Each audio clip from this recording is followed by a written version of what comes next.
هذا البرنامج نتكلم ونقول كل اللي يدور بخاطركم. نفس ما وعدتكم البارحة، أنا اليوم حاط باجة مسلم البراك هاي على طول راح تكون عندي، وخلفيتي عباس الشعبي.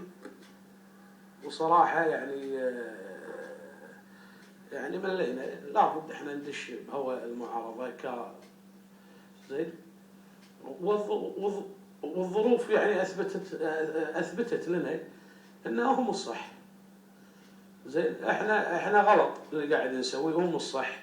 احنا اللي قاعد نقوله ما منا فايده، اللي يقولونه هم الظاهر في كل الفايده. لذلك انا اليوم حاط صوره رمز المعارضه مسلم البراك، الله يحفظه ويخلي لنا ذخر. وكذلك وراي يعني راح اتفائل فيه بكل حلقه. كاهي الصوره زين، كاهي يا حلوه ويا حلو صوته وصوت الحاق، ولما يتكلم ولما يصرخ من الالم والمعاناه اللي قاعد يعيشها الشعب. وعلى قدر الالم زين يكون الصراخ. هذه شيمه المعارضه عندنا. لذلك انا اليوم الصراحه من مؤيدين مسلم البراك خالص، بس زين راح أأيده بكل ما يطرحه خلاص بس.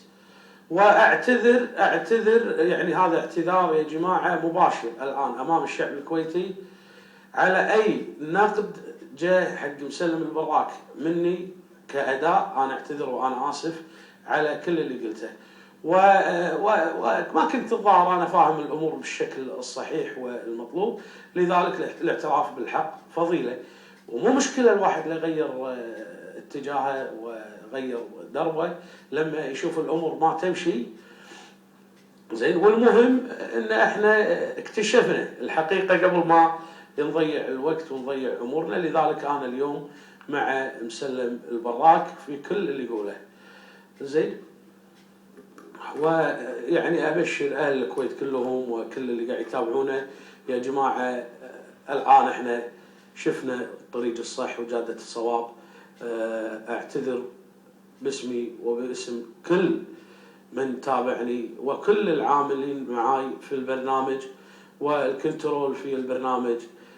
كل الاعتذار والاسف الشديد الى النائب مسلم براك على كل وجهات نظرنا اللي اختلفنا وياك فيها. اثبتت الايام ان انت الصح واحنا الغلط. ابدا ما عندي مشكله لما اعترف بالغلط، ونوعدك وهذا خذه وعد مني باي تجمع مقبل راح تشوفني انا اول واحد راح اكون على يمناك. اذا كان عباس الشعبي على يسارك اتمنى ان تخليني على يمناك، وثق تماما من اليوم وطالع البرنامج هذا راح يكون بس لطرح افكارك وكل اللي تبيه وتأييده وتبنيها. واتمنى انك تشرفنا وتجينا القناه من خلال هذا البرنامج معاي زين. ابيك الصراحه تطلع وياي بالبرنامج زين مثل ما طلعت وياي سابقا يعني. وانا اذكر يعني تماما بالعداله يوم قلت لي سعود انا طالع عشانك، وما اذكر يعني لا يمكن اني انسى كلامك لي وطلعت عشاني، وهذا يكفيني. وحمود يعني دائما يا ابو حمود انك تصدح بالحق دائما ان صوتك هو صوتك اللي يوصل.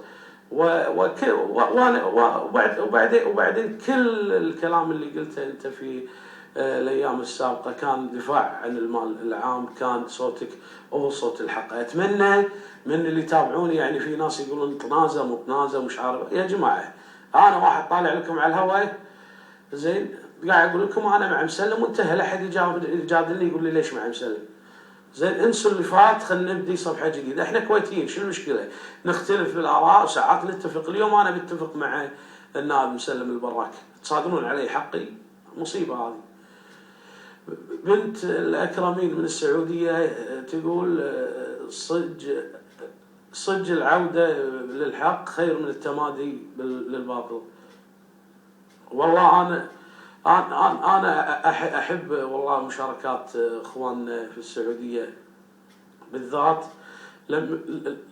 بالذات لما يصير الموضوع تمجيد مسلم البراك، هذا امر يسعدني. وانا لذلك عرفت ليش انه وقف الوقفه القويه، الوقفه في الدفاع حتى عن المزدوجين ما يلام فيهم. انا اليوم وياه وانتهى الامر، لا احد يناقشني